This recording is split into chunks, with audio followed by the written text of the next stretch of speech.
ओम शांति। 24 जून 2025 के जगदम्बा सरस्वती जी के महावाक्य। तो गीत बजा, मेरा छोटा सा देखो ये संसार है, मेरा छोटा सा देखो ये संसार है। ये गीत किस समय गाया हुआ है? क्योंकि इस संगम समय ही ब्राह्मण कुल का ये छोटा सा संसार है। ये हमारा कौन सा परिवार है, वह नंबरवार बतलाते हैं। हम परमपिता परमात्मा शिव के पुत्र हैं, ब्रह्मा सरस्वती की मुख्य संतान हैं और विष्णु शंकर हमारे ताया जी हैं और हम आपस में सभी भाई बहन ठहरे। ये है अपना छोटा सा संसार। इनके आगे और संबंध रचा ही नहीं।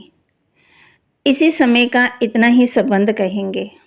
देखो हमारा संबंध कितना बड़ी अथॉरिटी से है। हमारा ग्रैंड पापा है शिव, उनका नाम कितना भारी है। वो सारी मनुष्य सृष्टि का बीज रूप है। सर्व आत्माओं का कल्याणकारी होने के कारण उनको कहा जाता है हर हर भोलानाथ शिव महादेव। वे सारी सृष्टि का दुख हरता, सुख करता है। उस द्वारा हमें सुख, शांति, पवित्रता का बड़ा हक मिलता है।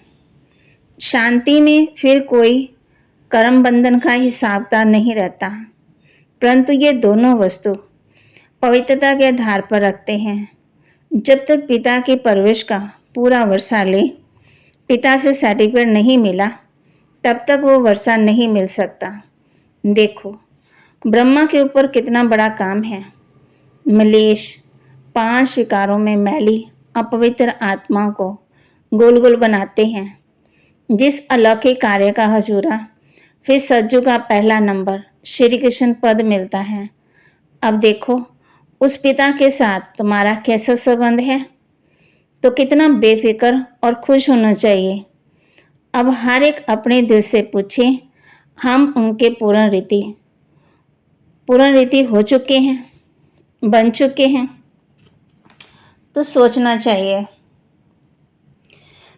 चाहिए कि जब परमात्मा बाप आया है तो उनसे हम कंप्लीट वर्षा ले लेवें। स्टूडेंट का काम है संपूर्ण पुरुषार्थ कर स्कॉलरशिप लेना, तो हम अपना पहला नंबर लॉटरी क्यों ना विन करें। वह है विजय माला में प्रोए जाना। बाकी कोई है जो 2 लड्डू पकड़ कर बैठे हैं। यहाँ का भी हद का सुख ले लो और वहाँ भी वैकुंठ में कुछ न कुछ सुख ले लेंगे। ऐसे विचारवान को मध्यम और कनिष्ठ पुरुषार्थी कहेंगे, ना वह सर्वोत्तम पुरुषार्थी। जब बाप देने में आनाकानी नहीं करता तो लेने वाले क्यों करते हैं। तब गुरु नानक ने कहा, परमात्मा तो दाता है, समर्थ है, मगर आत्मा को लेने की भी ताकत नहीं। कहावत है, देंदा दे लेंदा थक पाए। देने वाला देता है, लेकिन लेने वाला थक जाता है। आपके दिल में आता होगा, हम क्यों नहीं कहेंगे कि हम भी ये पद पाएं। परंतु देखो बाबा कितनी मेहनत करता है, फिर भी माया कितना विघ्न डालती है। क्यों? अब माया का राज्य समाप्त होने वाला है। अब माया ने सारा सार निकाल दिया है। तब ही परमात्मा आता है। उसमें सब रस समाया हुआ है, उनमें सभी संबंधों की रचना मिलती है। तब ही कहते हैं ना, तमेश माता तमेश पिता। आदि ये महिमा उस परमात्मा की गाई हुई है। तो बलिहारी इस समय की है जो ऐसा संबंध हुआ है। वरदान दे रहे बाबा बच्चों को, सदा अतिथि सुख के झूले में झूलने वाले, संगम युग के सर्व अलौकिक प्राप्तियों से संपन्न भव। सदा अतिथि सुख के झूले में झूलने वाले, संगम युग की सर्व अलौकिक प्राप्तियों से संपन्न भव। जो बच्चे अलौकिक प्राप्तियों से सदा संपन्न हैं, वो अतिथि सुख के झूले में झूलते रहते हैं। जैसे जो लाडले बच्चे होते हैं उनको झूले में झुलाते हैं, ऐसे सर्व प्राप्ति संपन्न ब्राह्मणों का झूला, अतिथि सुख का झूला, इसी झूले में सदा झूलते रहो। कभी भी देव ईमान में नहीं आना। जो झूले से उतरकर धरनी पर पांव रखते हैं वो मैले हो जाते हैं। ऊंचे से ऊंचे बाप के स्वच्छ बच्चे सदा अतिथि सुख के झूले में झूलते मिट्टी में पांव नहीं रख सकते। स्लोगन, मैं त्यागी हूँ, इस अभिमान का त्याग ही सच्चा त्याग है। मैं त्यागी हूँ, इस अभिमान का त्याग ही सच्चा त्याग है।